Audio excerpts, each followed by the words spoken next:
giant serpent down at the bottom of South America. See here, this big old head, even with an eye, and you zoom in even closer, there's nose holes. There's a giant petrified serpent there. Now, let me show you something else. Bible verse, in fact, Genesis 3:15, and I'll put enmity between you and the woman, and between your seed and her seed. He shall bruise your head, and you shall bruise his heel. It's God talking to the devil about the coming Messiah that will crush his head.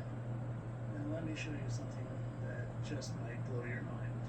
Look closely at the Americas. Across the land appears the body of Jesus Christ, his crown in the north, his face across Canada, his midsection around Mexico and the Gulf, and his feet extending into South America and Patagonia. But the image is only the first layer. The crown of thorns rests over Quebec, Labrador, and Newfoundland, a region that includes the Torngat Mountains, historically rendered on some maps with the older spelling Thorngat. Prince Edward Island forms his closed eye. And even there, the language of sight appears the island contains Bird's Eye Drive, while the famous painting to Prince Edward Island centers on a woman looking through binoculars, an image recognized for its connection to vision and the act of seeing.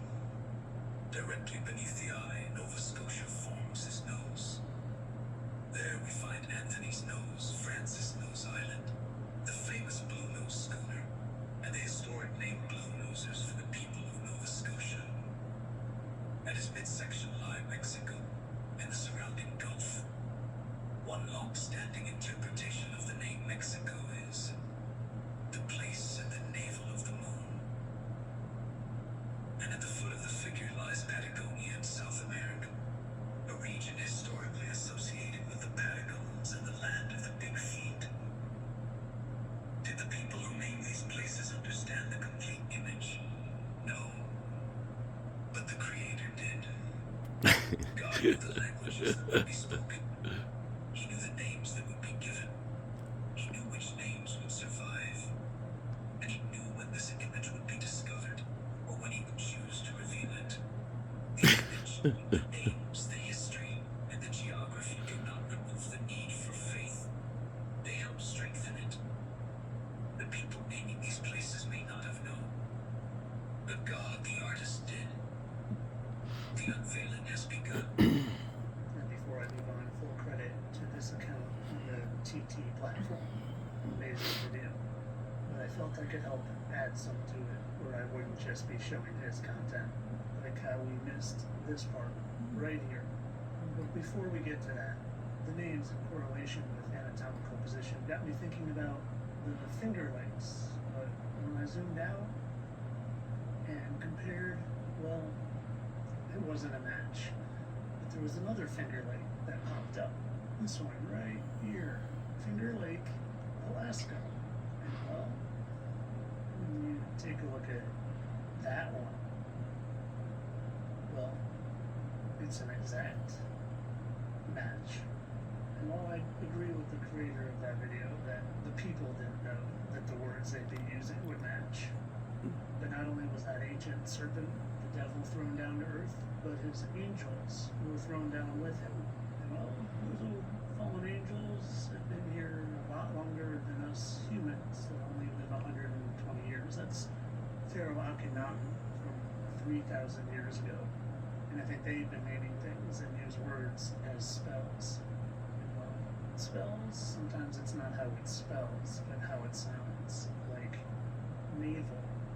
So it's spelled the same as navel, but it sure is in the right spot. And if you can't even begin to comprehend this because you have no idea how big things used to be, well, maybe you should start a little smaller and go look up my video on Egypt and how I found Anubis there. You see this dog head right there? Do you see it?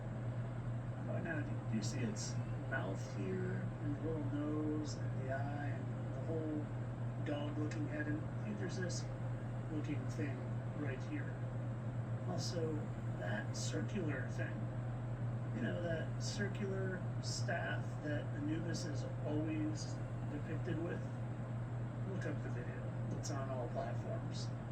Well, except for TT, because they banned my account at 1 million followers because I was sharing too much truth, especially about the Seed War and the fallen angels that are here deceiving humanity.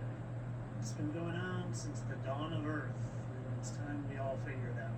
Figure out that there is no us in them that's black and white, red and blue, state versus state, country versus country. There's only one, us versus them, and it's the Seed War, my friends. It's time to pick up arms. I don't mean weapons. I mean your brains, your hearts, and your spirits. I'm trying to lead a revolution of taking our power back. Because for the past several hundred years, well, the serpent seed, they've got a leg up on us, my friends. It's time to bruise our heels and all of their heads. Amen. Metaphorically, of course. This week just so happens to start the Lionsgate portal, where tremendous positive energy is coming through the heavens to upgrade us all. I'm going to be fasting and praying a lot, and I invite you to join me. And keep your head on a swivel, because they like to create a lot of trauma during this week of amazing energy.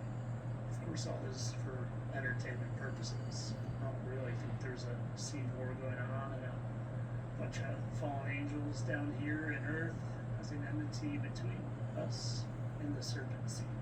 Well, like I said, I'm not here to fight. I'm just here to help enlighten and take our power back.